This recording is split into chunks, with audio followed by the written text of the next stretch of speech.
Method આનો જવાબ આવે છે. હવે 21મા નંબરનો પ્રશ્ન સમજીએ. The grammar is taught by inductively in, તો ધ ડાયરેક્ટ મેથડના અંદર આવે છે. બરોબર, the grammar is taught by inductively in, તો ધ ડાયરેક્ટ મેથડ આનો જવાબ આવે છે. બરોબર, ધ ડાયરેક્ટ મેથડ.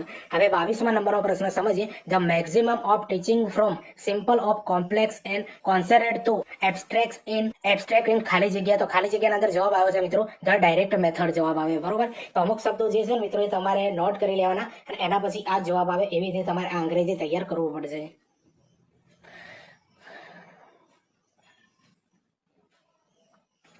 હવે 23મા નંબરનો પ્રશ્ન સમજીએ.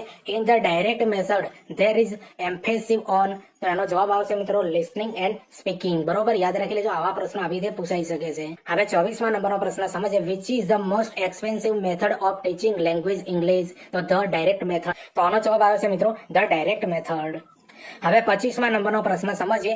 In the grammar translation method, બરોબર, તો આનો જવાબ એ આવે છે મિત્રો reading and writing receive the major focus. બરોબર, આનો જવાબ આવે. હવે 26મા નંબરનો પ્રશ્ન સમજીએ. Teaching of grammar is particularly useful for improving to, તો આ પ્રશ્નનો જવાબ આવે છે મિત્રો એક્યુરેસી. બરોબર, શું ઇમ્પ્રુવ થાય છે મિત્રો આના લીધે? એક્યુરેસી ઇમ્પ્રુવ થાય છે.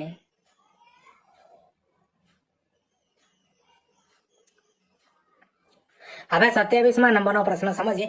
Which method is mid way between grammar translation method and the direct method, the bilingual method. યાદ રાખી લેજો, આનો જવાબ શું આવે છે? The bilingual method. હવે 28મા નંબરનો પ્રશ્ન સમજીએ કે ખાલી જગ્યા suit majority of Indian teacher, તો આનો જવાબ આવે છે મિત્રો ધ ટીચર બિલિંગલ મેથડ. યાદ રાખી લેજો, આવી રીતે પ્રશ્નો તમારી પરીક્ષાના અંદર મેથડના અંદર પૂછાશે મિત્રો.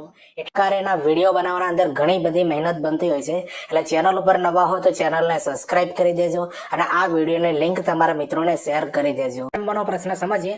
The unit of the teaching in the bilingual method, તો સેન્ટેન્સ સાથે જોડાયેલી છે. એનો જવાબ આવે છે સેન્ટેન્સ. હવે 31મા નંબરનો પ્રશ્ન સમજીએ. Doctor West new method is focus on, તો જો મિત્રો આનો જવાબ આવે છે સાયલેન્ટ રીડિંગ આવે. શું આવે છે? સાયલેન્ટ રીડિંગ આનો જવાબ. હવે 32મા નંબરનો પ્રશ્ન સમજીએ કે ડોક્ટર MP વેસ્ટ ઇન્વાઇટ ખાલી જગ્યા method as reaction against in the direct method, તો આનો જવાબ આવે છે મિત્રો ડોક્ટર વેસ્ટ ન્યૂ મેથડ. બરોબર, આનો જવાબ શું આવે? Doctor West new method. તો જો આપણે સમજીએ મિત્રો 33મા નંબરનો.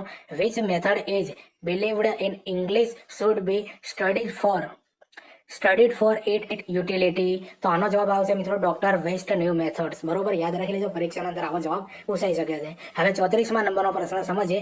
Which teaching method is used four armies during the second world war, તો બીજું વિશ્વ યુદ્ધ થયું હતું મિત્રો, એના અંદર આપણે અંગ્રેજીની કઈ મેથડનો ઉપયોગ કર્યો હતો?